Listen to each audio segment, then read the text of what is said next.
নমস্কার। আজকে আপনারা জানেন যে আপনারা সবাই সারাদিন উৎকণ্ঠিত ছিলেন যে চিন্ময়কৃষ্ণ ব্রহ্মচারীর জামিন শুনানি ছিল ঢাকা হাইকোর্টে। তো এই বিষয়টা নিয়ে সবাই উৎকণ্ঠিত ছিল এবং সেখানে একটা পর্যায়ে আমরা অক্ষয় তৃতীয়া আমাদের একটা পবিত্র তিথি এবং আমরা সেই দিন তো সবার পূজা পাঠেই দিনটা কাটে এবং আমরা দেখলাম যে ভগবান আমাদের কাছে বিশেষ করে বাংলাদেশের হিন্দুদের জন্য একটা খুব ভালো আমি মনে করি যে বাংলাদেশের হিন্দুদের জন্য বা বাংলা ভাষাভাষী হিন্দুদের জন্য অক্ষয় তৃতীয়া সবচেয়ে বড় একটা উপহার দিয়েছে, যেটা হলো চিন্ময়কৃষ্ণ ব্রহ্মচারীর জামিন।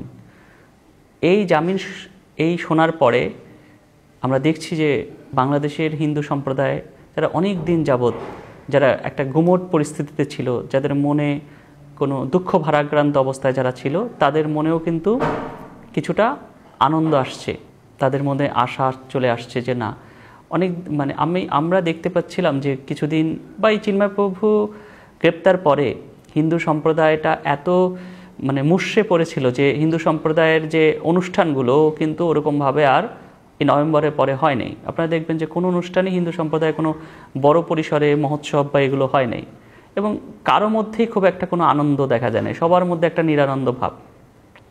তো সেখানে জামিন হয়েছে এবং পরবর্তীতে 6টার দিকে প্রায় 5:45টার দিকে সেখানে সরকার পক্ষের আইনজীবীরা বা সরকার পক্ষের লোকজনরা ওইটাকে চেম্বার জজ আদালতের মাধ্যমে তারা স্থগিত করায় বা করানোর চেষ্টা করে এবং পরবর্তীতে সেইটা চেম্বার জজ বিজ্ঞ আদালত বিজ্ঞ সেখানের যে বিচারপতি সে এটাকে প্রত্যাহার করে সে আগামী রবিবার দিন 4 তারিখ শুনতে চাইছে।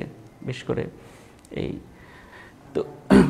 তার আমরা যেটা দেখছি যে তার যে জামিনটা রয়ে গেছে এবং আশা করি তার জামিন যেহেতু আছে এবং সরকার বিষয়টা বুঝতে পারছে এবং আগামীতে হয়তো সে দ্রুত মুক্তি পাবে, এটাই আমরা চাই।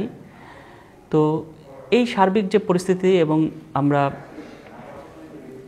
এই চিন্ময় কৃষ্ণ ব্রহ্মচারীর মায়ের সাথে আপনারা জানেন যে তার মা আজকে বেশ কয়েকদিন যাবৎ তার মাও একরকমের খাওয়া ছেড়ে দিছে। আজকে যখন আমরা কথা বলতেছিলাম তিনি কথাও বলতে পারছেন না, এমন একটা অবস্থা। এই একটা ভয়াবহ অবস্থায় একজন মা, আমি চাইব যে সরকারকে যে অতি দ্রুত তাকে মুক্তি দেওয়ার সব ব্যবস্থা করার জন্য, কারণ তিনি তো কোনো সন্ত্রাসী না, তিনি কোনো অপরাধ করেন নাই, তিনি এই সংখ্যালঘুদের পক্ষে, তিনি 8 দফার পক্ষে, তিনি অধিকারের পক্ষে কথা বলেছিলেন। তারপরও এবং যে মামলাটা তার নামে হয়েছে সেই মামলাটারই আসলে ওরকম কোনো ভ্যালিড নেই। আপনারা জানেন যে পতাকা অবমাননার কথা বলা হয়, তিনি ছিলেন লালদিঘিতে আর এই ঘটনাটি ঘটে হলো নিউ মার্কেটে, সেখান থেকে প্রায় 1 কিলোমিটার দূরে। তাহলে 1 কিলোমিটার দূরে তিনি ওই লালদিঘি থেকে গিয়ে তিনি যাবেন, তিনি ওই পতাকা উঠাতে, অথবা তিনি কেন নির্দেশ দিতে যাবেন? এটা তো একটা বাচ্চা মানুষ জানে এটা সব।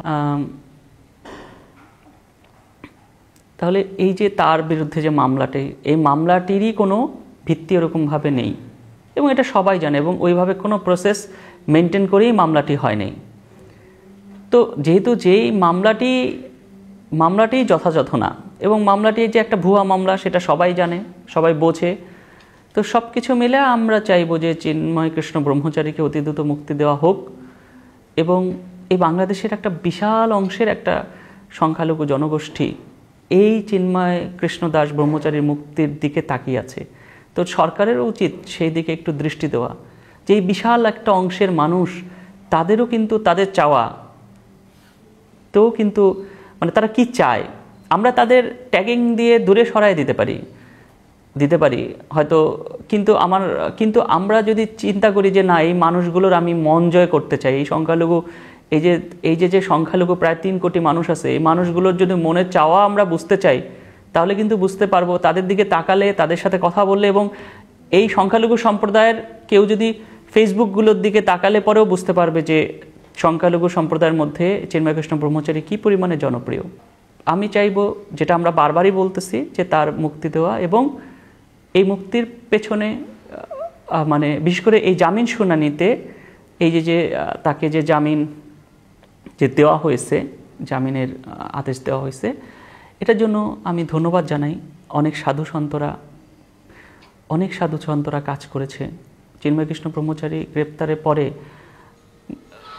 তখন যদি কেউ কাজ করে থাকে, এই সাধু সন্তরাই কাজ করেছে, এবং সাধু সন্তদের মধ্যে বেশ কয়েকজন অনেক বড় ভূমিকা রেখেছে। তারা সাহস করে বিভিন্ন জায়গায় গিয়েছে এবং এবং সরকারের বিভিন্ন পর্যায়ে, উপদেষ্টার বিভিন্ন পর্যায়ের সাথে দফায় দফায় মিটিং হয়েছে, বিভিন্ন সংস্থার সাথে মিটিং হয়েছে, অর্থাৎ সবাইকে বোঝানো হয়েছে। আশা করি, আমার মনে হয় যে বিভিন্ন পর্যায় থেকে বুঝতে পারছে থেকেই কিন্তু আস্তে আস্তে এই জটটা খুলছে, এবং আশা করি খুব দ্রুত এই জটটা খুলে যাবে। এবং তারাও বুঝতে পারছে যে বিষয়গুলো ঠিক হচ্ছে না বা ঠিক হয় নাই। তো সব কিছু মিলে যেটা বলবো যে আমরা চাই আমাদের অধিকার, হয়তো আমাদের এই অধিকারের মধ্যে অনেক স্বার্থান্বেষী গ্রুপ তাদের বিভিন্ন রকমের তাদের স্বার্থ হাসিল করার জন্য তারা জুটে গেছিল, কিন্তু আমাদের সাধু সন্ত সহ সকলের লক্ষ্যই ছিল এই সম্প্রদায়ের জন্য কাজ করা। তা আমি সেটাই বলবো যে এই যে জামিন হয়েছে সেটা দ্রুত কার্যকর হয়ে তার মুক্তি পর্যন্ত যেন আসে, এবং যেদিন তার মুক্তি হবে খুব দ্রুতই আমি চাইবো যে তার মুক্তিটা যেন দ্রুতই হয়। এটা একটা বিষয়। আরেকটা বিষয় যে এই তার জামিন সংক্রান্ত বিষয় নিয়ে কোনো অতি উৎসাহী কোনো কাজ কাউকে না করার জন্য আমি অনুরোধ করব, যে কোনো আন্দোলন করা বা কোনো শোভাযাত্রা করা, অথবা তিনি যেদিন মুক্তি পাবে জেলখানা থেকে, দেখা যায় তখন জেলখানা চলে যাওয়া। তা আমি আপনাদের নির্দেশ দেব যে সাধু সন্তরা যে ইনস্ট্রাকশন দিবে, ইনস্ট্রাকশনের বাইরে কেউ কোনো কাজ করবেন না, কেউ অতি উৎসাহী কিচ্ছু করবেন না। কারণ আপনারা উল্টাপাল্টা কোনো কাজ করলে তার দায় দেখা যায় সম্প্রদায়ের উপর হিসাব পড়বে। এই কারণে দেখা যায় চিন্ময় কৃষ্ণ ব্রহ্মচারী যদি মুক্তিও পায়, সে মুক্তি পাওয়ার পরে তাকে কিভাবে রিসিভ করা হবে সেটা নির্দেশনা দেওয়া হবে। সেইভাবেই সাধু সন্তরা যে নির্দেশনা দিবে ওইভাবেই কিন্তু তাকে রিসিভ করা হবে। কেউ অতি উৎসাহী হয়ে যাবেন না, অতি উৎসাহী হয়ে ফেসবুকে পোস্ট দিবেন না, প্রয়োজন নাই আমার মনে হয়। কারণ বিষয়গুলোর পরিণতি কি হয় আমরা কিন্তু সবাই এটা দেখেছি যে পরিণতি কি হয় এবং হয়েছে, যেটার আমরা সবাই সম্প্রদায় আমরা ভিকটিম হয়েছি। প্রত্যেকে এই আন্দোলনের সাথে যুক্ত যারা ছিল প্রত্যেকেই কিন্তু বিভিন্ন কত রকমের সমস্যা দ্বারা আক্রান্ত ছিল, যেটা চিন্তার বাইরে। তাও কিন্তু নির্ভীক চিত্তে আমি মনে করি যে এই পুরো বিষয়টা, যেমন চিন্ময়বাবু একটা সময় যখন আমার মনে আছে যে তিনি গ্রেপ্তারের আগের দিন বলতেছিল যে প্রভু এই আন্দোলনে মাঝে মধ্যে প্রবলেমের প্রয়োজন আছে, না হলে এই ধানের মধ্যে যখন চিটা হয় মাঝে মধ্যে এগুলো কি হয়, এই জল ঠল দিলে পরে ওই চিটা ধানগুলো খারাপ ধানগুলো ধুয়ে চলে যায়।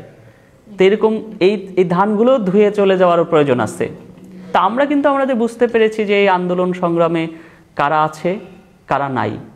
কারণ এত মানুষের আমরা এই আন্দোলন দেখেছি, কিন্তু যখন আমরা এই 25শে নভেম্বর পরবর্তী আমরা সাধু সন্ত ছাড়া আর কয়েকজন ছাড়া কয়জন মানুষকে পেয়েছি বলেন? আমরা যদি চিন্তা করি কয়জন মানুষকে দেখেছি, কয়জন মানুষ সাহস করে অন্তত এই বিষয়ে আমরা কথা বলেছি বলেন?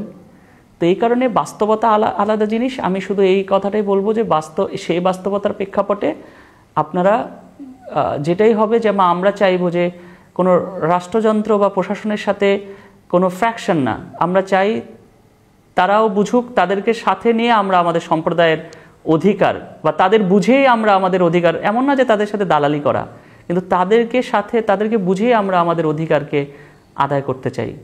তা আমি এটাই বলবো। আর আমি যেহেতু তার মায়ের সাথে আসলে তিনি কথা বলার অবস্থায় নাই, এর আগে যখন আসছি তিনি কথা বলছেন, কিন্তু আজকে তার মনের অবস্থা খুবই, এবং কথাও বলতে পারছেন না। তো তিনি শুধু চাচ্ছেন এটাই, মুক্তি, তার ছেলের মুক্তি। আর ধন্যবাদ সবাইকে। পরিশেষে আপনি কিছু বলবেন মাসিমা? তো এখন আর এই মিছিল করিয়েরও কিছু দরকার নাই। খরার মধ্যে যে আমাদের হাজার হাজার লোক সবাই ক্লান্ত হয়ে ধরা দিয়ে সব কিছু দেশটা হাহা হয়ে যাচ্ছে, তাহলে এদের জন্য আর করার কি দরকার আছে? ধর্মের পথে যাইয়ে যদি আলোচনা করে, সবাই যদি কারাগারে বন্দী হয়, সবাই যদি কারাগারে দেশের মানুষ 4 ভাগের 2 ভাগের মতন ধরা দিচ্ছে, তাহলে আর এগুলি করার কোনো দরকারই নাই। আর এমনি কি ধর্মসভা করতে হবে না, শুধু ওকে নিরাপত্তা দিয়ে সরকার থেকে রাখতে হবে এখানে আসলে। এইটা আমার ধন্যবাদ।